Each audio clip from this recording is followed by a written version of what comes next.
നബിമാരൊക്കെ പറ്റി പഠിക്കുമ്പോൾ അങ്ങനെ തന്നെയാ, സ്വഹാബത്തിനെ പറ്റി പഠിക്കുമ്പോൾ അങ്ങനെ തന്നെയാ. ജീവിതം അള്ളാഹ്ക്ക് സമർപ്പിച്ചവർ, സമാധാനത്തിന് വേറെ വഴിയില്ല. അള്ളാഹുവുമായി ബന്ധപ്പെട്ട ലോകത്ത് റബ്ബിനെ ഓർത്ത് ജീവിക്കുന്നവർ, കച്ചവടത്തിൽ, കൃഷിയിൽ, ഇടപെടലുകളിൽ, വസ്ത്രം ധരിക്കുന്നിടത്ത്, വെള്ളം കുടിക്കുന്നിടത്ത്, ഇണയോട് ബന്ധപ്പെടുന്നിടത്ത്, കല്യാണം കഴിക്കുന്നിടത്ത്, കഴിപ്പിക്കുന്നിടത്ത്, സമൂഹത്തിൽ അങ്ങാടിയിലേക്ക് ഇറങ്ങുന്നിടത്ത്, എന്തിനേറെ വസ്ത്രം ധരിക്കുന്നിടത്ത് പോലും അള്ളാഹുവിന്റെ നബി തിരുമേനി പഠിപ്പിച്ചുപോയി അള്ളാഹുവിനെ ഓർമ്മിക്കാൻ. റബ്ബിനിഷ്ടപ്പെടാത്തൊരു ജീവിതത്തിന്റെ മേഖല നമുക്കുണ്ടായിക്കൂടാ. വളരെ കൃത്യമാണത്. അള്ളാഹ്ക്ക് ഇഷ്ടപ്പെടാത്തൊരു ജീവിത മേഖല അടിയാറുകളെ നമുക്കുണ്ടായിക്കൂടാ.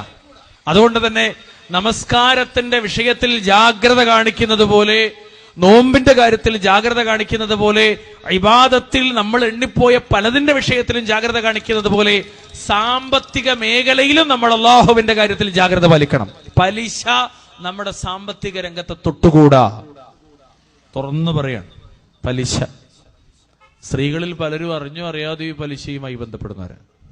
നമ്മളിൽ പലരും അറിഞ്ഞോ അറിയാതെയും പലിശയുമായി ബന്ധപ്പെടുന്നവർ. ഞങ്ങൾക്ക് ഒരു സാമ്പിൾ മാത്രം പറഞ്ഞുതരാം. നമ്മുടെയൊക്കെ വീട്ടിൽ കറണ്ട് ബില്ലുണ്ട്, അടക്കേണ്ടി വരും. ഇപ്പൊ പുതിയ നിയമമൊക്കെ വന്നിട്ട് മനുഷ്യനെ പേടിപ്പിക്കണ നിയമങ്ങളൊക്കെ അവിടെ അല്ലെങ്കിൽ പിന്നെ അത് അങ്ങനെയാണെന്നുള്ള ചോദ്യം ചെയ്യലൊക്കെയാണ്. ഇപ്പോ എന്താ കാട്ടുക, 2 ദിവസം ആസ്പത്രി കിടന്ന് എന്ത് ചെയ്യുക, അതൊന്നും അവിടെ അർത്ഥമല്ല.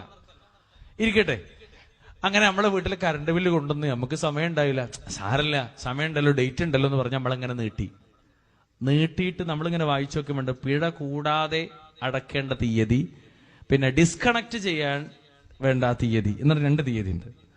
നിങ്ങൾ വായിച്ചിട്ടുണ്ടോന്ന് എനിക്കറിയില്ല, ഞാൻ വായിച്ചുകൊണ്ട് ഞാൻ ഇപ്പൊ അടുത്ത് ഞെട്ടിയത്. ഇതുവരെ ഞാനും ശ്രദ്ധിച്ചിട്ടില്ല, അത് ശ്രദ്ധിച്ചോണ്ടായി പറയണത്.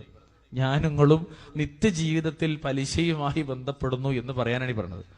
അതിന്റെ ആ പേജിന്റെ മറുവശത്ത് ഇങ്ങനെ ബില്ലടക്കാൻ പോയിട്ട് കുറച്ചേരം ഇങ്ങനെ ക്യൂ നിന്നപ്പോഴാണ് വെറുതെ വായിച്ചു നോക്കണം. 1, 2, 3, 4, 5, 6, 7 തോന്നുന്നു എന്റെ ഓർമ്മ ശരിയായി വായിച്ചത്. ഈ പിഴ എന്ന് പറയുന്നത് അവസാനം എത്തുന്നത് പലിശയാണ്.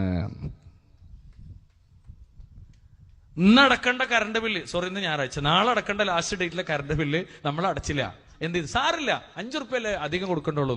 ഈ 5 റുപ്യയെ പറ്റി അള്ളാന്റെ ദീന് പഠിപ്പിക്കണം. എന്തറിയോ, ഈ കറണ്ട് ബില്ല് അടക്കുന്നിടത്ത് ഇവര് പറയണെന്തറിയോ, പലിശയാണ്. അള്ളാന്റെ ദീൻ എന്താ പഠിപ്പിക്കണം അറിയോ, ഉമ്മനെ വ്യഭിചരിക്കണിന്റെ സമാനാണ്. 5 റുപ്യ ഉള്ളൂ, അധികം കൊടുക്കണ്ടത്. നമ്മളെന്താ പറയാ, സാരല്ല അത് നമുക്ക് അടക്കാന്ന്, ഇനിയിപ്പോ 2 ദിവസം വൈകിയാലും തിരക്കടില്ലാന്ന്. ഈ വൈകിയാ തിരക്കടില്ലെന്ന് പറയുന്ന ആ സംഖ്യയെ ഇലക്ട്രിസിറ്റി വകുപ്പ് പറയും ഇത് പലിശയാണ്. സുബ്ഹാനല്ലാഹ്. എന്റെയും നിങ്ങളുടെയും ജീവിതത്തിന്റെ മേഖലയില്, സമ്പത്തുമായി ബന്ധപ്പെട്ട മേഖലയില്, പടച്ച റബ്ബിനെ മറന്നുപോയ മേഖലയല്ലേ ഇതൊക്കെ. കടയിൽ ഇങ്ങനെ കയറി ഇറങ്ങുന്ന ആൾക്കാർ കാണാം, ഓരോ ദിവസം വരും, 200 റുപ്യ കൊടുക്കും, 200 റുപ്യ കൊടുക്കും. അപ്പൊ ഒരു ഫത്തൂറ തരും, ഒരു കുറിപ്പുണ്ടാവും. എന്താ സാധനം, വാങ്ങിച്ച 10,000-ന് ദിവസം വന്ന് വാങ്ങണ സാധനമാണ് പലിശ. എത്രയാ, ഞാൻ ആ ലോകത്തേക്ക് പൂർണ്ണമായി കടന്നു പോകില്ല.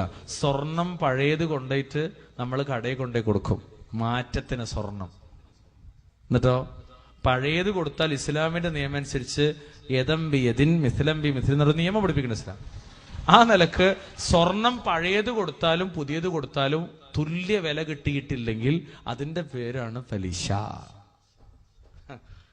ഇങ്ങനൊക്കെ നോക്കിയാലേ നിങ്ങള് റസൂലുള്ളാഹിന്റെ കാലത്ത് ജീവിക്കേണ്ടി വരും. ഇവിടെ ഒന്നും ഇപ്പൊ നടക്കൂല എന്ന് പറയുന്നുണ്ടോ, എങ്കിലത്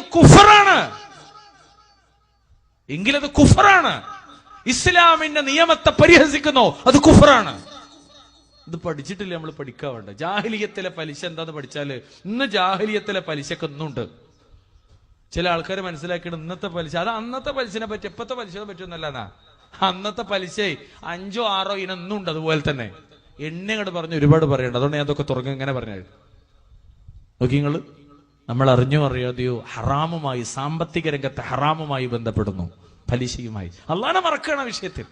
വണ്ടി വാങ്ങുന്നവർ, എന്താ വണ്ടി നമുക്ക് ആവശ്യമുണ്ട്, വീട്ടിൽ ഒരു കാറ് വേണോ, എത്ര കൊടുക്കേണ്ടത്, തൽക്കാലം എത്ര അടച്ചാൽ മതി, ബാക്കി പിന്നെ എങ്ങനെ അടച്ചു വിട്ടിയാൽ മതി. തവണ വ്യവസ്ഥയിൽ അടക്കുമ്പോൾ ഒക്കെ നമുക്ക് അറിയില്ലേ പലിശയാണെന്നുള്ളത്. എന്തെല്ലാം രീതിയിൽ പലിശ വരുന്നവർ ജീവിതവുമായി ബന്ധപ്പെടുത്തി അള്ളാഹുവിനെ മറക്കുന്നു. ആ വാഹനത്തില് നമ്മൾ സുബ്ഹാനല്ലാഹ് ചൊല്ലിട്ട് എന്താ കാര്യം കൂട്ടര്, അള്ളാഹ്ക്ക് ഇഷ്ടപ്പെടാത്ത സമ്പത്തിൽ വാങ്ങിയ വണ്ടിയിൽ കുത്തിരുന്നിട്ട് സുബ്ഹാനല്ലദീ സഖറ ലനാ ഹാദാ വമാ കുന്നാ ലഹു മുഖ്രിനീൻ വ ഇന്നാ ഇലാ റബ്ബിനാ ലമുൻഖലിബൂൻ അല്ലാഹുമ്മ അൻത സ്വാഹിബു ഫിസ് സഫർ. ആ വണ്ടി കുത്തിരുന്നിട്ട് പറയാ, ഏത് പലിശ കൊണ്ട് വാങ്ങിയ വണ്ടി കുത്തിരുന്നിട്ട്. സുബ്ഹാനല്ലാഹ്. അല്ലാഹു റബ്ബ് സുബ്ഹാനഹു വ തആല വിഷയങ്ങൾ കൃത്യമായി മനസ്സിലാക്കി ജീവിതത്തെ ക്രമീകരിക്കാൻ നമുക്ക് തൗഫീഖ് നൽകുമാറാവട്ടെ.